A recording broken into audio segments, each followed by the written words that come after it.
శుభవందనాలు తెలియజేసుకుంటున్నాను. మన ప్రభువు యేసుక్రీస్తు నామమున అందరికీ శుభములు మేళ్ళు కలుగును గాక. అందరూ ఆనందంగా ఉన్నారు కదండి. ఈ కీర్తన మన జీవితాల్లో సంభవించే చిన్న చిన్న ఒడిదుడుకులు, ఇబ్బందులు, అటువంటి సందర్భాల్లో మనం ఏ రీతిగా ప్రవర్తించాలి అని మనకి తెలియజేసే పాఠమే ఈ కీర్తన. మన జీవితాల్లో కూడా ఇటువంటి వ్యక్తులు ఉంటూనే ఉంటారన్నమాట. ఎవరి జీవితాల్లో ఉండరు, పాస్టర్ గారి జీవితాల్లో ఉంటారు, మన జీవితాల్లో కూడా ఇటువంటి వ్యక్తులు ఉంటారు. ఈ కీర్తనలో మొదటగా రాయబడిన వాక్యం ఒకటి స్టార్టింగ్ లో ఉంటుంది. బెన్యామీను వంశస్థుడైన కూషు చెప్పిన మాటల విషయమై దావీదు యెహోవాను గూర్చి పాడినది. ఎవరు అంటే కూషు కొన్ని మాటలు చెప్పినప్పుడు దావీదు బాధపడ్డాడు. ఇశ్రాయేలులో దావీదు అంత నీతిమంతుడు గాని, భక్తిపరుడు గాని, దావీదు వంటి మంచి హృదయం కలిగిన వారు ఎవ్వరూ లేరు.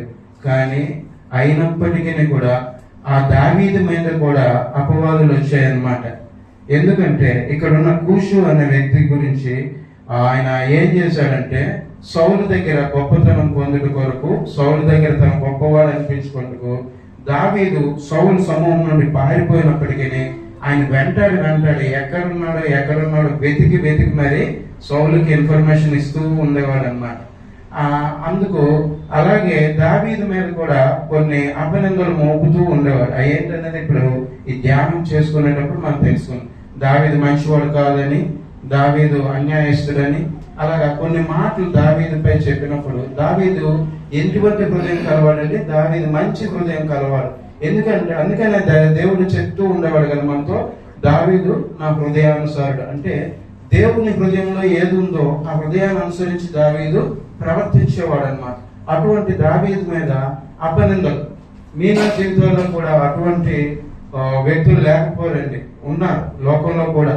ఒకరు మంచిగా ఉన్నప్పుడు వారి మీద కొన్ని అపనిందలు పెడుతూ ఉంటారు. ఈ కీర్తనలో మొత్తము 17 వచనాలు ఉన్నాయి. ఈ కీర్తన రచించినది దావీదు గారే అని మనకు తెలుసు. దావీదు చక్రవర్తి కీర్తన రచించారు.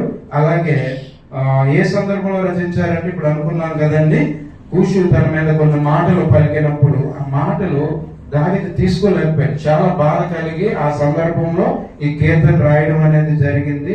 అలాగే ఈ కీర్తన ఏ రీతిగా పాడాలి అనేది వీణా వాదన సహిత గీతము. వీణ వాయిస్తున్నప్పుడు పాడడానికి అనుకూలంగా ఉండే కీర్తన అని ఈ కీర్తన చెప్పబడి ఉంది. ఇందులో 17 వచనాలు ఉంటే మొదట 2 వచనాల్లో దావీదు దేవుణ్ణి ఆశ్రయిస్తూ, తన అపవాది తన మీద వచ్చినప్పుడు దేవుణ్ణి ఆశ్రయిస్తూ పలికిన 2 మాటలు. తర్వాత 3 నుంచి 5 వచనాల్లో తన నిర్దోషత్వాన్ని దేవుని యొక్క ప్రకటిస్తున్నాడు అనమాట. ఆ సందర్భాల్లో పలికిన మాటలు. అలాగే 6 నుండి 16 వచనాలకు మధ్యలో 6 నుండి 13 వరకు వచనాల్లో దేవుణ్ణి తన కొరకు న్యాయం తీర్చమని అడుగుతున్న సందర్భాల్లో పలికిన మాటలు. 14 నుంచి 16 వచనాల్లో దుష్టుడి గతి, ఫైనల్ గా ఎవరైతే అపనిందలు వేస్తారో వారి గతి ఏ రీతిగా ఉంటుందో ఈ వచనాల్లో చెప్పబడుతుంది. 17 వచనం చివరగా దేవునికి స్తుతి చెల్లించుట అనేది ఈ కీర్తనలో మనకి కనబడుతుంది. ఈ కీర్తన ధ్యానం ముందు చిన్న ప్రార్థన. సకల ఆశీర్వాదాల కారణభూతుడైన తండ్రి, సర్వోన్నతుడా, మహోన్నతుడా, ఈ కీర్తన ధ్యానం మేము చేయించుండగా మీరు మాతో మాట్లాడాలనుకునేవలసిన మాట, మీరు మాకు నేర్పించాల్సిన పాఠం ఏదైతే ఉన్నది ప్రభువా, ఆ మాట చక్కగా మేము నేర్చుకుని మీ రాకడంత వరకు నమ్మకంగా ఉంటూ మీ రాకడ గుంపులో మేము ఉండబడేలాగా సహాయము దయచేయండి ప్రభువా. ఈ వాక్యం మా కొరకే మీరు రాసి ఉన్నారని మేము నమ్ముచున్నాము దేవా, స్తోత్రం. మా జీవితాల్లో ఈ లోకంలో ప్రభువా ఈ వాక్యం ద్వారా మా బ్రతుకులను సరిచేసుకొని దావీదు గారు ఏ రీతిగా అయితే నీపై ఆధారపడి ఉన్నారో అట్టి రీతిగా మేము కూడా మా సొంత ఆలోచనలు కాక మీపై ఆధారపడి ఉండి మా జీవితాలను సరిచేసుకున్నట్టుకు సహాయము దయచేయమని, ఈ వాక్యం ధ్యానించున్న నేను కూడా నీ మాటలే ధ్యానించుటకు కావలసిన బుద్ధిని జ్ఞానాన్ని నాకును దయచేయమని నజరేయుడైన యేసుక్రీస్తు నామమున స్తుతించి ప్రార్థించి వేడుకుంటున్నాను పరమ తండ్రి. ఆమేన్. మొదటి 2 వచనాలు ఒకసారి చదువుకున్నాం. యెహోవా నా దేవా, నేను నీ శరణు చూచి ఉన్నాను. నన్ను తరుము వారి చేతిలో నుండి నన్ను తప్పించుము. నన్ను తప్పించు వాడు ఎవడనూ లేకపోగా వారు సింహం వలె ముక్కలుగా చీల్చివేయకుండా నన్ను తప్పించుము. ఇది 2 దేవుణ్ణి ఆశ్రయిస్తున్నాడు. ప్రియులారా, ఈ లోకంలో మనకి మనం నమ్మేవారు లేనప్పటికీ, మన జీవితాలు అపనిందలు వచ్చినప్పటికీ మనం కూడా దావీదు గారి వలె దేవుణ్ణి ఆశ్రయించి భద్రమై ఉన్నాం. దేవుడే మన ఆశ్రయం. మన సొంత వాళ్ళే మన నమ్మరని, నిజమేనేమో, అలాంటి వాళ్ళేనేమో అనుకుంటారు. కానీ దేవుడి ఎల్ల దేవుడైతే మన ఎల్ల మనం ఎంత పాపులమైన మనం కొన్ని విషయాల్లో దావీదు వారి వల్ల నిర్దోషంగా ఉండలేకపోవచ్చు. కానీ దేవుడు మనల్ని క్షమించి, తల్లికి ఎలా తన కుమారుడు కాకిపిల్ల కాకి ముద్ద అన్నట్టు తండ్రికి అలాగే మనమంటే అంత ముద్ద అన్నమాట. తన దగ్గరని ఆశ్రయించినప్పుడు అయితే మనకైతే మన జీవితాల్లో మేలు జరుగుతుంది. ఆయన దగ్గర మాత్రం మనకి ఆశ్రయం జరుగుతుంది. దావీదు విషయాన్ని గ్రహించి దేవుని ఎదుట ఆశ్రయించి ఈ మాటలు చెప్పడం జరిగింది. పెద్ద అధ్యాయం కనుక కొద్దిగా చెప్తున్నాను. అలాగే 3వ వచనం చూద్దాం. యెహోవా నా దేవా, నేను ఈ కార్యము చేసిన ఎడల, నా చేత పాపము జరిగిన ఎడల, నాతో సమాధానంగా నుండిన వారికి నేను కీడును చేసిన ఎడల, అంటే ఇవి అన్నీ కూడా కూషి చేసిన అభియోగాలు. దావీదు ఈ కార్యం చేశాడు, ఈ చెడు కార్యం చేశాడు. అలాగే దావీదు ఇంకేం చేశాడు? సమాధానంగా ఉన్నవానికి కీడు చేసే మనస్తత్వం కలవాడు.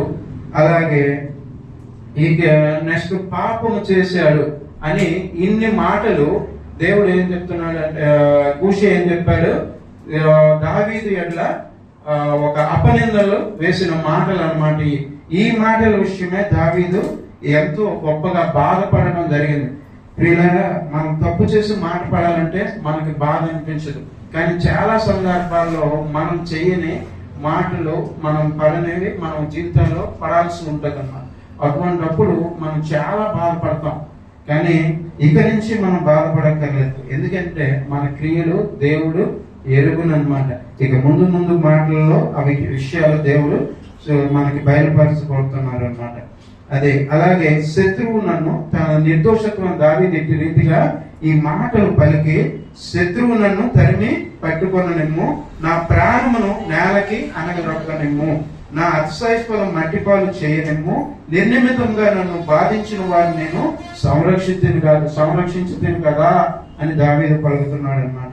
అంటే తన యొక్క యథార్థతను, తన యొక్క నీతిమత్వాన్ని, అలాగే తన యొక్క నిర్దోషత్వాన్ని దావీదు దేవుని ఎదుట ప్రకటిస్తున్నాడు అన్నమాట. నిర్దోషులని. ప్రియులారా, దావీదుకున్న అటువంటి నిర్దోషత్వమైన సాక్ష్య జీవితము మనము కలిగి ఉన్నామా ఈరోజు? ప్రియులారా, నాకైతే లేదని నేను ఒప్పుకుంటున్నాను. అటువంటి సాక్ష్యము దేవుడు ఈరోజు మనతో మాట్లాడుతుంది. అటువంటి సాక్షి జీవితము మనము కలిగి ఉండాలి. దావీదైతే ఏ రీతిగా అయితే దేవుని సన్నిధిలో తన నిర్దోషత్వాన్ని ప్రకటించుకుంటున్నాడో అట్టి జీవితాన్ని మీరు, నేను, అందరం కూడా కలిగి ఉండాలని దేవుడు ఆశపడుతున్నాడు. తర్వాత 5వ వచనం చూద్దాం. దేవుణ్ణి న్యాయం తీర్చమని దేవుణ్ణి పిలుస్తున్నాడు అన్నమాట. ఎంత ధైర్యం కావాలి దేవుణ్ణి అట్టి రీతిగా పిల్లడానికి. దేవా, నాకు న్యాయం తీర్చుమని. మన చంటి పిల్లాడు ఏ రీతిగా అయితే నాకు ఇది కొనిపెట్టు అని అడుగుతాడో, నాకు ఇలా న్యాయం తీర్చని అడిగేదండి. ఈ సందర్భంలో ఇంకెందులేండి, ఒక ఎగ్జాంపుల్ చేద్దాం, టైం చాలు. ఓకే. యెహోవా, కోపం తెచ్చుకొని లెమ్ము, నా విరోధుల ఆగ్రహం నుంచుడికై లెమ్ము, నన్ను ఆదుకొనుడికై మేల్కొను, న్యాయ విధిని నీవు నియమించి విన్నావు కదా. జనములు సమాజంగా కూడి నిన్ను చుట్టుకున్నప్పుడు వారికి పైగా పరమందు ఆసీనుడు కమ్ము అని దేవుణ్ణి పిలుస్తున్నాడు అనమాట. నాకు న్యాయం తీర్చు. ఈ సందర్భాల్లో నా హృదయం చాలా బాధతో నిండి ఉంది. ఈ సందర్భాల్లో నేను చాలా బాధపడుతున్నాను కనుక నాకు న్యాయం తీర్చు ప్రభువా అని దేవుని వేడుకొనడం ఈ వచనాల్లో కనబడుతుంది. తర్వాత దేవుని యొక్క గొప్పతనాన్ని ఇక రాబోయే వచనాల్లో మనము చూస్తున్నాం అన్నమాట. యెహోవా జనములకు తీర్పు తీర్చువాడు. దేవుడే తీర్పు తీర్చువాడండి. ఈ లోకంలో ఉండే న్యాయాధిపతులు ఎవరు కూడా మనకి తీర్పు తీర్చేవాడు కాదు. మనం ఈ లోకంలో ఉండే న్యాయాధిపతుల నుండి తప్పించుకోవచ్చు. ఒక తల్లి మనం క్షమించవచ్చు, తండ్రి మనం క్షమించవచ్చు, లోకంలో ఉన్న వాళ్ళ దగ్గర ఏదో మాయ చేసి మనం తప్పించుకోవచ్చు. కానీ దేవుడే అసలైన న్యాయము తీర్పు తీర్చేవాడు అనమాట. యెహోవా నా నీతిని బట్టి నా యథార్థతను బట్టి నా విషయంలో నాకు న్యాయము తీర్చుము అని దావీదు దేవుణ్ణి అడుగుచున్నాడు అనమాట. మన దేవుడు ఎటువంటి దేవుడు అండి? 9వ వచనంలో రాయబడి ఉన్నది, హృదయములను అంతరంగములను పరిశీలించగలిగిన నీతి గల దేవుడు మన దేవుడు. ఆమేన్. దేవుడికి అసాధ్యమైనది ఏమీ లేదు. నీ హృదయంలో పాపం ఉండొచ్చేమో, నేను ఇక్కడ మీకు మంచివాడిగా కనబడొచ్చేమో, కానీ దేవుడు ఎంత నేనెంత వంటి వాడినో దేవుడు ఎరిగి ఉన్నాడనే విషయాన్ని అయితే నేను ఎప్పుడు తెలుసుకున్నా. అందరిలో కన్నా లోకంలో మనం గణ్యత పొందొచ్చు, కానీ మన హృదయము పరిశుద్ధంగా ఉండాలి. దేవుడు ఎందుకంటే హృదయ అంతరంగాలను తెలుసుకున్న దేవుడు, కానీ ఆయన క్షమించే దేవుడు కూడా. లేకపోతే ఇంతకాలం మనం ఉండవు. నేను చాలా సమయాల్లో రోడ్డు మీద వెళ్ళిపోయినప్పుడు చనిపోయిన ఒక పోస్టులు చూస్తూ ఉంటాను. నేను చూసి అనుకుంటాను, ప్రభువా నీ కృప ఎంత గొప్పదని. ఎందుకంటే వాళ్ళకన్నా మనమేం గొప్ప వాళ్ళం కాదని, చనిపోయిన వారి కన్నా, కానీ ఆయన కృప బట్టే మనం ఇంకాను సజీవ లెక్కలో ఉంటాం. అటువంటి సందర్భంలో దేవునికి స్తుతి చెల్లిస్తుంటాను. దేవా నీ కృపతో బట్టే నేను జీవించున్నాను ప్రభువా. యవ్వనస్తులు చనిపోతూ ఉన్నప్పుడు నాకు చాలా బాధ అనిపిస్తుంది అనమాట. వాళ్ళ డేట్ ఆఫ్ బర్త్ చూసినప్పుడు చాలా బాధ అనిపిస్తుంది. అప్పుడు అనిపిస్తుంది అనమాట, దేవా నీ కృప చెప్పున ఉన్నావు, ఇన్ని సంవత్సరాలు నన్ను ఇంకను నీ సజీవ లెక్కలో ఉంచారు. అందమైన వాళ్ళు యవ్వనస్తులు వాళ్ళు చనిపోయారు ప్రభా. ఏంటి ప్రభా, నేను చాలా బాధపడుతూ ఉంటాను యవ్వనస్తులు చనిపోయినప్పుడు. అయితే మాత్రం వాళ్ళ దేవుని తెలుసుకోకపోతే ఇంకా బాధపడుతూ ఉంటాను అనమాట. అలాగే 10వ వచనం చూద్దాము. దుష్టులు చెడుతనం మాన్పుము, నీతి గల వారిని స్థిరపరచుము, యథార్థ హృదయములను రక్షించు దేవుడే నా కేడుమును మోయవాడే ఉండును. ఇంకను దేవుని యొక్క గుణం ఇంకేంటి? 11వ వచనంలో చూద్దాము. న్యాయమును బట్టి ఆయన తీర్పు తీర్చును. దేవుడు అన్యాయస్తుడు కాదండి. మీరిచ్చే లంచాలను బట్టి, మీరిచ్చే కానుకలను బట్టి మీ అన్యాయాన్ని న్యాయంగా చేసే దేవుడు కాదు. దేవుడు ఎటువంటి వాడు? న్యాయమును బట్టి తీర్పు తీర్చేవాడు.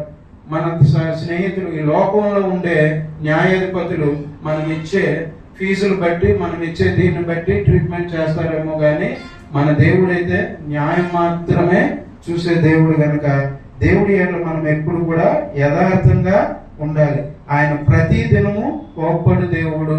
ఎవరైతే అన్యాయంగా ప్రవర్తిస్తారో, ఎవరైతే అపవాది బుద్ధులు కలిగి ఉంటారో వారి ఎదుట ప్రతి దినము కూడా కోప్పడే దేవుడై ఉన్నాడు. ఒకడు మల్లని ఎడల ఆయన తన ఖడ్గమునకు పదును పెట్టును. మనసు మార్చుకోకపోతే ప్రియులారా, దేవుడు ఏం చేస్తాడు? తన యొక్క ఖడ్గానికి పదును పెడతాడు. తన విల్లు ఎక్కువ పెట్టి దాన్ని సిద్ధపరిచి ఉంటాడు. ప్రియ సహోదరి సోదరులారా, ఎకనైనా కూడా మనలో ఏమైనా అటువంటి ఆలోచనలు ఉన్నాయేమో అసలు పరిచయం చేసుకున్నాం. ఎందుకంటే కీర్తనకారుడు చాలా బలంగా చెప్తున్నాడు, దేవుడు ఎటువంటి వాడు? ప్రతి దినము కోప్పడే దేవుడు, న్యాయాన్ని బట్టి తీర్పు తీర్చే దేవుడు. అలాగే మన కొరకు మనం మనసును మార్చుకోకపోతే, ఇంకా అదే మనసును కలిగి ఉన్నట్లయితే దేవుడు ఎటువంటి వాడు? విల్లు ఎక్కువ పెట్టి సిద్ధపరిచి ఉన్నాడట. కావున వాని కొరకు మరణ సాధనములను సిద్ధపరిచి ఉన్నాడు. మరణంకి ఏ రకంగా కొనిపోవాలో, ఆ మరణానికి తీసుకుపోవాలో అటువంటి సాధనాలన్నింటినీ కూడా దేవుడు సిద్ధపరిచి ఉన్నాడు అన్నమాట. తన అంబులను అగ్ని బాణములుగా చేసి ఉన్నాడు. హిజ్కియాకి దేవుడు చెప్పినప్పుడు ఏం చేశాడు? తన హృదయాన్ని మార్చుకున్నాడు. అలాగే దేవుడు ఒక వార్నింగ్ ఇచ్చినప్పుడు మనం ఏం చేయాలి? మన హృదయాన్ని మార్చుకునే వారిగా ఉండాలన్నమాట.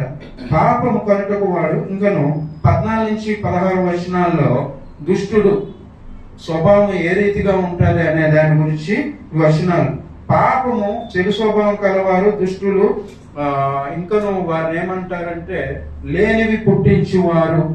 సజ్జనులను చెడు నీతి లేనివి పుట్టించి, ఈ లోకంలో కూడా క్రైస్తవుల మీద లేనివి పుట్టించేవారు, బైబిల్ గ్రంథంలో లేనివి పుట్టించేవారు అనేకులు ఉంటారండి.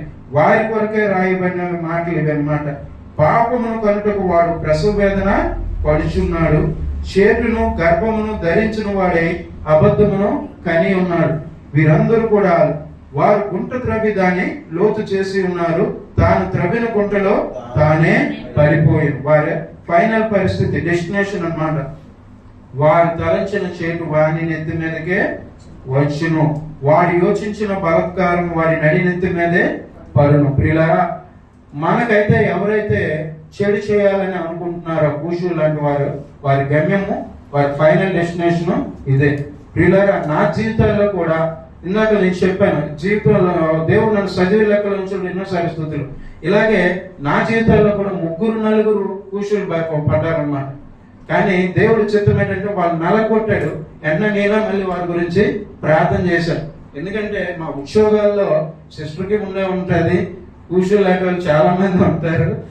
ఫాస్ట్ గా ట్రైనింగ్ అయినప్పుడు ఎవరైనా ఉండొచ్చేమో, అలాగే ప్రతి ఒక్కరి జీవితాల్లో కూషులు ఉంటారండి.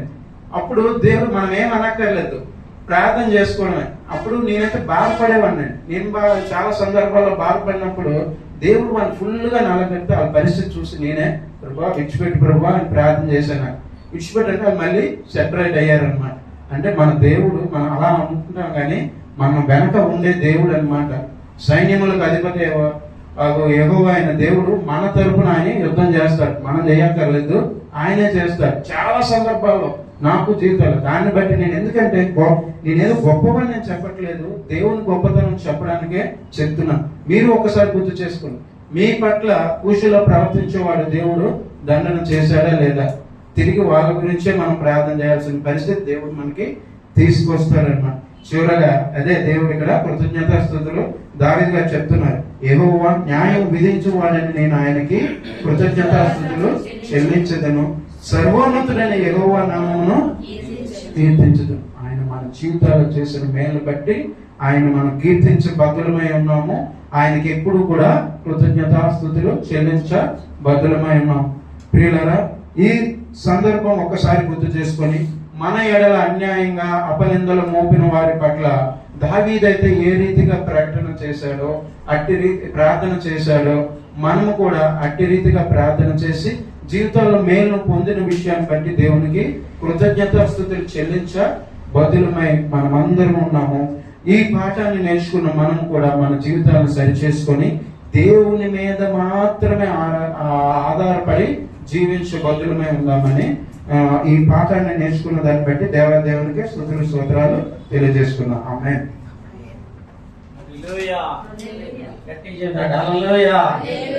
చాలా సంతోషము. చక్కని కీర్తన ధ్యానాన్ని మనం విన్నాము. ఒక మాట చెప్పి నేను ముందుకు వెళ్తాను.